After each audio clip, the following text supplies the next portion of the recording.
Hey, this is John Lee Dumas of EO Fire, and welcome to Master Leadership. Great leaders ask great questions, and this podcast takes you on a journey to master leadership with questions that matter to leaders who matter with your host, Lily Sanabria. Hi, this is Lily, and welcome to Master Leadership Through Crisis series, where we will connect with leaders worldwide to gain insights on important questions to help us navigate through rough waters. If you would like to participate as a guest, or if you have a question that you would like to ask a guest, go to masterleadership.org for more information. Today's guest, Tom Connally, is an experienced leader, strategist, and change agent with proven performance leading, building, and fixing organizations by creating a culture of performance. In over 30 years of Marine leadership, he led organizations from 50 to 3,500 personnel with budgets up to $2.8 billion. Tom served as a director for 2 defense companies before founding Connally Consulting, where he helps leaders improve their performance and success professionally, personally, spiritually, and physically. Our interview will begin right after messages from our sponsors. Hello, leaders. Just wanted to share with you that I'm trying out this new app called Wisdom. You know that I'm always looking to grow in wisdom and to share what I've learned. So join me live in 2022 on Saturday, January 8th at 12 noon Eastern Time on the Wisdom app for a conversation on being fully resourced. My handle there is at Liliana. That's Lilyahna. I've included a link in the show notes for easy access. So join me live to listen, converse, ask questions, and learn how we are fully resourced to co-create our future. I'm so looking forward to connecting with you. Welcome, Tom Connally. How are you? I'm well. Thank you so much, Lily. It's a great pleasure to be with you and your listeners. Well, we're so happy to have you on our podcast. Are you ready to pour into our listeners? Absolutely. All right. So, Tom, tell us a bit about your path to leadership and what you're doing now. Well, we could start way back when, but we don't have that long. So I'll cut it short. A long family tradition of leadership. Parents who were both World War II veterans and children of the Depression raised us to think about work and how we contribute to our country. And of course, my dad was a great leader. My mom was a great patriot. Grew up in a house with 3 older brothers and an older sister and a younger sister, and all of them contributed significantly to my development. I always wanted to be like my brothers, and they all went into the military and became leaders in the military. My dad had been in the Navy for 30 years. My mom had served, like I said, during World War II. I went off to the Naval Academy, following 2 of my brothers, figuring that was where the best way to get to where I wanted to be, which was to become a Marine officer. So I got to fulfill my lifelong dream when I graduated from the Naval Academy. Of course, numerous lessons learned there, the largest of which was sometimes you have to work smarter, not harder. A good lesson. Yeah. And then 30 years in the Marine Corps, commanded everything I could command up through the rank of colonel, served in a variety of positions from strategic analysis to recruiting. But my primary occupational specialty was in the artillery. I spent a significant amount of time in leadership positions in the operational forces and served in Desert Storm and in OIF and had the opportunity to lead men in combat and a unique experience. And then when I retired, I had left the Marine Corps. I was running wargaming for the Marine Corps. So I went into the defense industry doing future force development and some wargaming, etc. And I did that for about 5 years for a couple of different companies. And in doing so, I began to realize that first off, I needed to write down all these things that I had learned along the way. But when it came to getting it all written down, it was taking me longer than I thought. And my daughter came to me one day and said, "You have to write this stuff down, Dad." I said, "Well, I'm writing it down." And she said, "That's not fast enough. Get it done." And so in the midst of getting it done, I came to the conclusion that what I needed to do was go into business for myself and become a coach. Mm-hmm. That was not an easy process. I thought I was a consultant, but I discovered that I wasn't. And so I was building my business involved in several other organizations. And then we had the pandemic. And in the midst of the pandemic, I moved my family and my operations from Northern Virginia to Texas. And so now I live in Texas and we're ramping up the business again. So we've learned some things over again and we continue to build.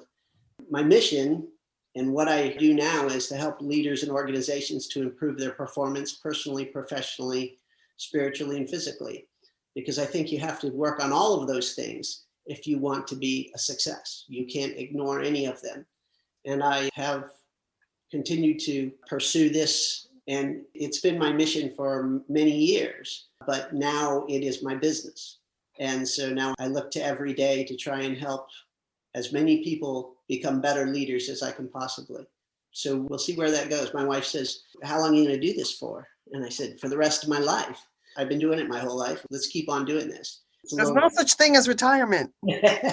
Well, that's a long story. In short, my dad stopped mowing his lawn when he was 75, and 5 years later he died. The first thing I told my wife was, don't sell the lawnmower. And the next thing I said was, I'm not going to retire. And my beautiful wife, Annie, continues to work as a nurse, and she has no intention of retiring either. But we make time to do other things. So, Moses started his real business at 80. So that gives us promise. So there's so much here. And I want to say I'm so encouraged because I have interviewed a few military career professionals who have retired. And one of the things that impresses me the most is humility. It makes me feel so safe that many of the military leaders have this characteristic. I can't say all of them, but many. And so that makes me feel so proud. And I also want to thank you for the amazing service that you've given. I'm humbled. It was my honor and continues to be my honor every day. Now, you mentioned your business. Tell us about that, where we can find you. I wouldn't want to leave that out, would I? Connally Consulting, and they can find me at ConnallyConsulting.com, on LinkedIn at Tom Connally, or on Instagram at Connally_consulting, and on Facebook, 247 Leadership or Tom Connally. The best place to go is to my website to find me, but they can always email me at tom@ConnallyConsulting.com. I talk to people all the time for all kinds of reasons, and coaching is the focus. Help anybody and everybody improve their performance. Great. And for the benefit of the listeners, how do you spell Connally? Great point. Connally. Perfect. Now, you mentioned you wrote some stuff down. Does that mean you wrote a book? I did. I wrote a book, and it's called Becoming a Leader, a roadmap for my daughter and the aspiring leader. When I started writing that book, it kept getting longer and longer and longer. It was going to be an epic essay. My dad wrote a few of those to us as young leaders. And I thought, I'll write her an epic essay. And it kept getting longer. And I said, I can't write a 5,000-page book. Nobody will read it, and it'll, sit on the shelf and gather dust. And I said, that's not really what I want to do. What I tried to do was create a roadmap for consideration for young leaders. So how do they build themselves? How do you develop the skills, abilities, networks that you need to develop in order to become a leader? Not all inclusive, but it is the distillation to about 100 pages of my lessons over the last 30 years, focused on developing leaders. And that doesn't mean just youngsters, and it doesn't mean just military, although I will tell you, it is very much Marine speak. I left it that way on purpose.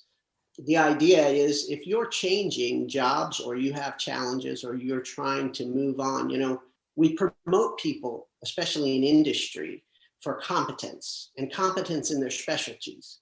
So if you're a painter and you paint houses all by yourself and your business grows, now you get a crew of 6. Whether you wanted to be a leader or not, you're now a leader. You now have a crew of people that work for you. You now need to lead them.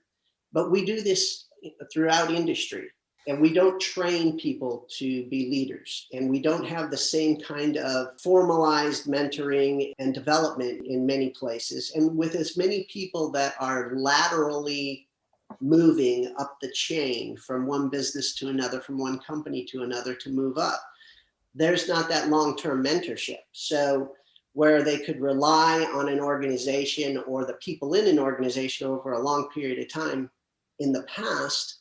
That's how you got your mentorship and your growth. Now we don't see that as much. And so there are more and more people that find themselves in a position of management, but you don't manage people, you lead people, you manage things and stuff. I But absolutely agree with you.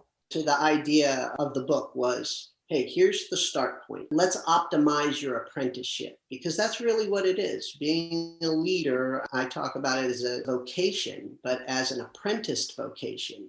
That is, you are an apprentice every time you go to a new job, every time you move up to the next level, because every challenge of leadership is nuanced. It's nuanced by the place you have, it's nuanced by the organization that you're in, it's nuanced by the people that you have, it's nuanced by the position that you're in. So there are numerous challenges that affect every leader, and those leaders have to learn to deal with those challenges at every level.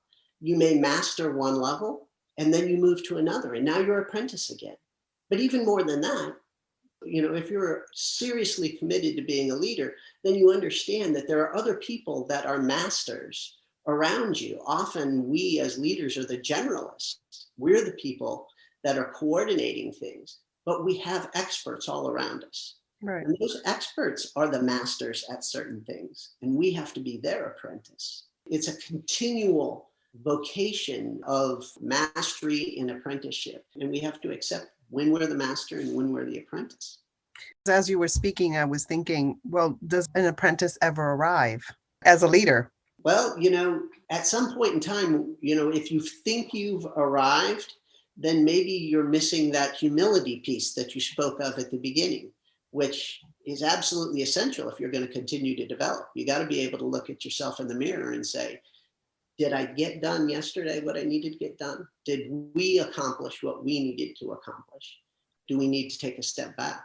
Do I need to look at everybody and say, that was erroneous? I had us going in the wrong direction. And if you don't have the humility to do that, then you need to go back and find it. Right. Because there's really no way that a leader can't at some point in time look at his people and say, okay, that was a good try, but I missed the mark. This one's on me. Right. Leaders are responsible for all their organizations do and fail to do. Right. And it's clear that you have a lot of wisdom. And I've discovered in my journey that wisdom and humility are very connected. You can't have one without the other. Sometimes that gets me upset because I don't always want to be humble. But every time I choose humility, I learn deep things that I didn't know before. And so I love learning about this. And so I appreciate you sharing that with us.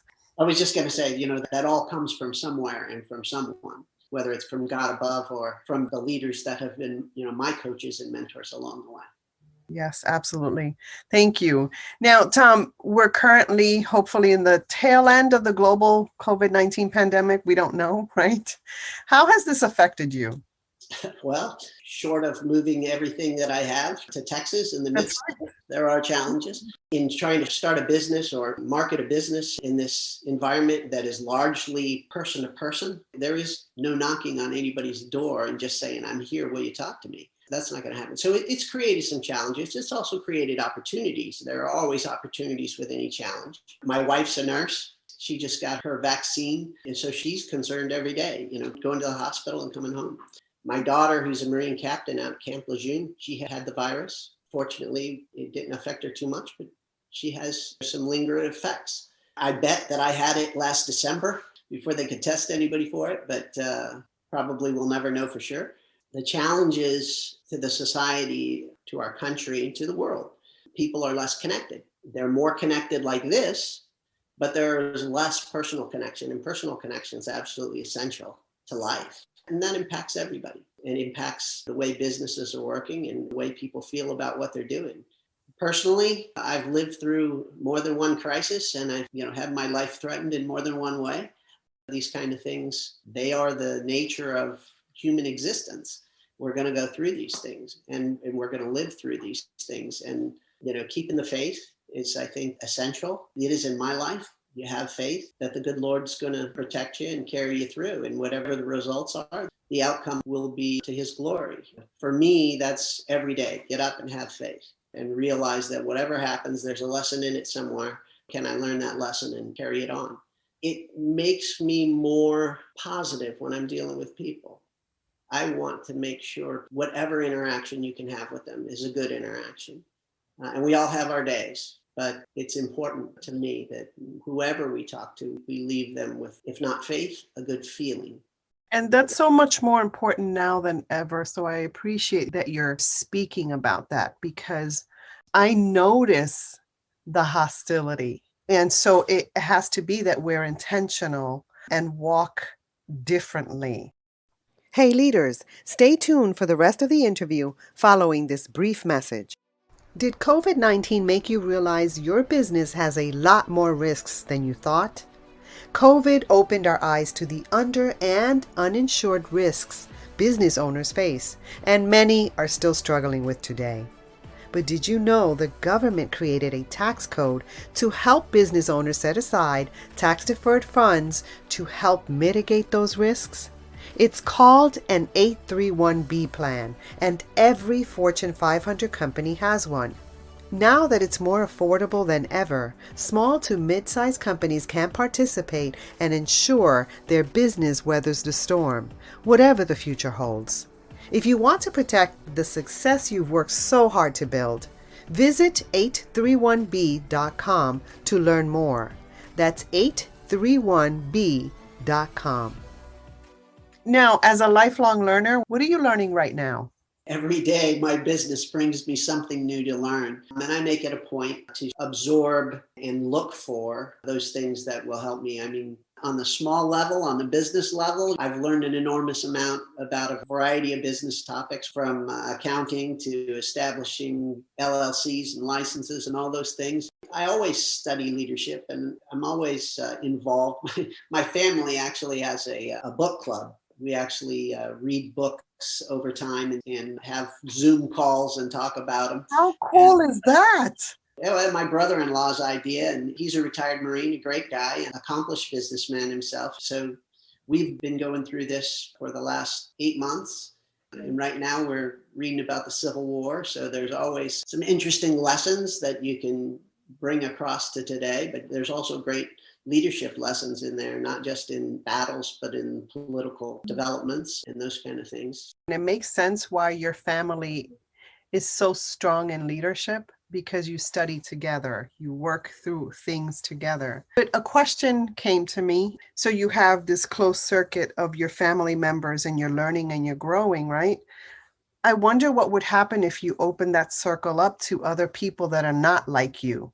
First off, everybody in the family is not in the military. We have nieces and nephews who participate who are not in the military. And we invite friends to come and participate. And we have some friends that do participate. I love that. Now, Tom, when you think of leadership today, what most concerns you and what are you most hopeful about? I think my greatest concern is the idea of situational ethics, that there are no hard and fast definitions, or it seems to be more and more that people believe that there are no absolutes. And there are some absolutes about what is good and what is right. And there are some of those lessons that have been historically and traditionally brought to us through institutions, the church and some others. But there seems to be less and less adherence to the traditional understanding of morals and ethics. And morals and ethics underpin your society. And if you believe that just because you thought about something and it worked for you, that was enough, then your ethical base is changing continuously. And if it's changing continuously, then you're untethered. And you can make an excuse for anything that you do or want to do and explain it away to yourself. And if you're doing that for yourself, then your people have no idea where you are if you're a leader. The people that you lead need to understand that you are prudent and logical and rational in your decision making. You have integrity. Yes, all of those things. Exactly. Honesty, integrity, vision. Take responsibility. Absolutely. And if your ethical base is is weak or untethered, then you're all over the map. Yeah. And there's no consistency. The people that you lead want some consistency. Right. They want to understand where you're coming from. They'll tolerate mistakes, but they won't tolerate inconsistency for a long period of time. If they don't know where you're coming from or why you're doing it, and they have no context, then they eventually will not follow you anymore. Right. So what are you most hopeful about?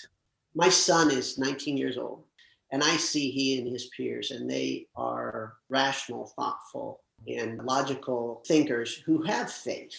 So I'm hopeful that we have come back around to some degree to understand that those things, honesty, integrity, are important to human interaction, let alone leadership. I think that generation and many others are seeing and understanding that there's a necessity for faith, but also for moral and ethical responsibility. That's what I see. Over time, if you're leading, you're observing people and you're observing society, and you see society go through its woes. And we're going through some now, and we'll have some pain and suffering. At the same time, there will be lessons to be learned. And the question will be, will we learn them?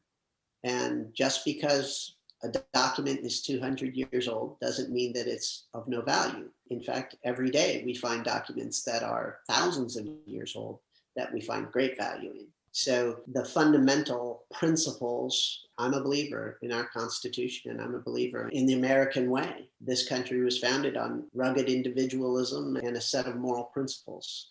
While we have had periods of time where we've had people who veered from those, we have always been able to right ourselves and move on. We'll never be perfect, but I think our framers were pretty prescient in their statement in order to form a more perfect union. Right. Just to say that it's continuous. So I'm just curious, I have to stand back a little bit because I have heard people say or believe that you have to be a Christian to be a good leader. Is that something that you believe in? For me, it makes it easier.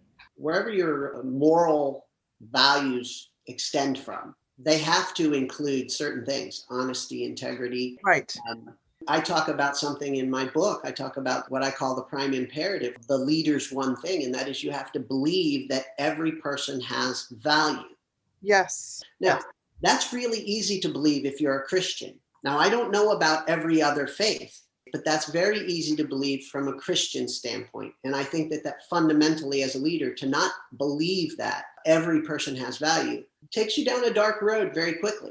And I can say that from a leadership standpoint. So I wouldn't extend and say, I've never met a great leader who wasn't a Christian. I can't say that. But what I can say is that your moral and ethical base has to be sound. And if you don't believe that your people have value, then you're not leading them, because the fundamental purpose of a leader is to inspire his people to transcend to something greater than themselves. Yes. So if you think about that, then part and parcel of that is to believe in your people. And you can't believe in your people if you don't believe they have value. That's a long story, and I'll make it very short, but I have watched men and women in the service do amazing things. And it came to me one day that I would never know who the heroes are going to be. You have great Marines and you have not so great Marines, but they're all Marines. And you don't know who's going to be the hero. And I've watched the least likely leader emerge from a group because he was the only one that had his wits about him at that time in those circumstances. And you go, I'd have never called that. And so if you don't know who's going to be the hero tomorrow, you don't know who's going to win the day for you, then you better treat them all like they're potential heroes. Yes. Treat them like gold, because they're the ones that will save the day. And there's no way you're going to know in advance who that person is. Right. Yes, absolutely. Now, Tom, you have an option here. You can respond to a question from a former guest, or you can share a challenge, struggle, or failure that you learned from. Well, that would be a really long list and hard to choose. Just one. I will share this with you because it was the significant learning point. I was on recruiting duty and I was getting beat up very, very badly. And it was for a variety of reasons. But one day I had ordered a day planner of a particular type. And in the back of that was these tapes, and these tapes were about time management. So I said, well, nothing can hurt me, it can only help me. So I sat down on my floor in my apartment in Des Moines, Iowa, and I put in the tapes and I listened to all 8 hours. And I went, wow, this isn't about time management at all. This is about understanding what you believe, knowing what your objective is. This is about bringing your performance in line with what you believe. So the next day, I listened to these tapes all over again, this time with a stack of paper. And I made notes. I've every goal I've ever written since 1988. This was 1988. And when I got done with that, I said, I am not doing things that I proclaim.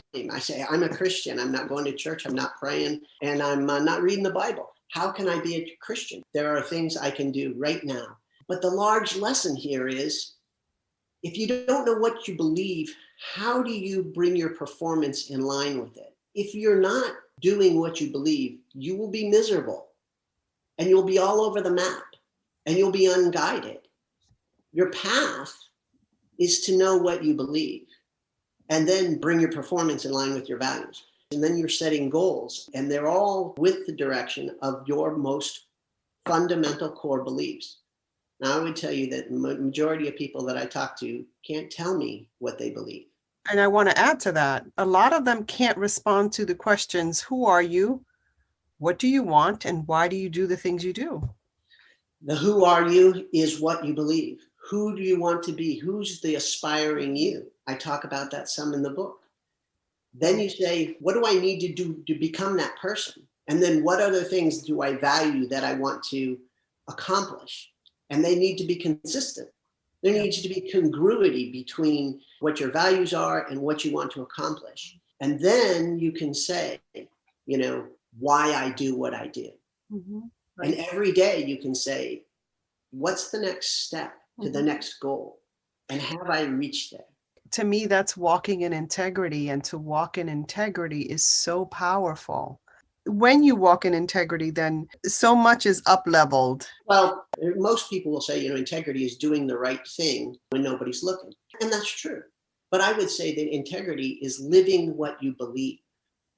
That's integrity. And what we believe can shift. Absolutely. That's one of the things that I've been learning, that what I thought was so true ages ago, I'm shifting and opening my heart and mind to. There is a core belief, but then there are other things. One of the practices that's been so powerful for me is meditation. Meditating on my connection with my maker. And that has led me to open my eyes to a lot of other things. So I really appreciate this conversation and can't wait to read your book. It's going to have a lot of nuggets in it. So, Tom, as a listener of this podcast, what is a question that you would like a future leadership guest to respond to? What are you curious about? Do you know what you believe? And have you committed to living that? How have you committed to living that? Great. Thank you. Now, is there anything else you'd like to share with our listeners? I would say, whether it's in this environment or it's in the travels of daily life, when you're facing a challenge, don't face it alone. Find a coach, find a mentor. We should always have at least 3 people in our lives. That one that's our master that we're learning from, one that's our apprentice that we're teaching, and one that's a peer that can tell us when we are not being true to ourselves or making good decisions or living right. We should always have at least those 3 people. And then I would tell you that not just because I'm a coach, I think I became a coach because of this. You have to seek someone that can do those things for you. And sometimes it's your boss and sometimes it's not. The person who pays you is not the person you want to take silly questions to. And they're only silly for lack of a better term. And some of those questions are not critical and some of them are. But maybe they're not the ones you want to take to your boss. And maybe there's a challenge that's significant and you just need someone to provide you an additional perspective, to tell you the things no one else will tell you. So don't go through it alone. I used to tell my Marines, especially after combat, when you come out of the lines, don't deal with your ghosts by yourself. We all have ghosts of decisions made, ghosts of actions taken, ghosts of things that we saw or did, whether it's in combat or in life. But don't deal with your ghosts by yourself. There are people that can help us to deal with those ghosts. And you have to pick the right people. And it depends on what you're dealing with. But a coach is a great way to go for much of this. It doesn't have to be somebody you pay, but it can surely be someone that you consider to have some wisdom and insight, but that is likewise not just going to give you a pass on everything. Right. And that's the key too, to going back, Lily, to what you said. It's great to open our perspective and see other things. It's also important, though, that we recognize that many of the traditions and the values, that have developed were the result of learning hard lessons. Mm-hmm. And so sometimes we'll open that perspective, but we have to remember there's still truth. Truth still exists, and there's a reason for that truth. Like you said, find the right person. If you want to talk to me about, soccer, no, don't talk to me about soccer. I'll point you to my son. It's helpful to find people that you think have credibility and value and engage them. I want to thank you so much for adding value to me and to our listeners. It's been a great pleasure to be here. I hope I brought some value. You did. If they want to read my book, they can find a link to it on my website. I also have a download there on the piece that talks about, do you know what you believe? Beautiful. And so there's a free download there if they want a taste of it. The book's easy to read. I wrote it in, 3-page sections, and I made it small enough that people could put it in a bag, put it in a cargo pocket, and, knock it out in about a week. I hope that they would consider it a little bit and make some notes in the margins to themselves about what they need to do. Thank you. Have an amazing day. Thank you so much, Lily. It's been a great pleasure. In closing, here's a quick message. Coaching is the art of influence that underpins leadership in the 21st century. It is the very thing that can get you from being stuck to being extraordinary. So go to masterleadership.org and sign up to get a free coaching session. Until next time, continue to ignite that leader in you.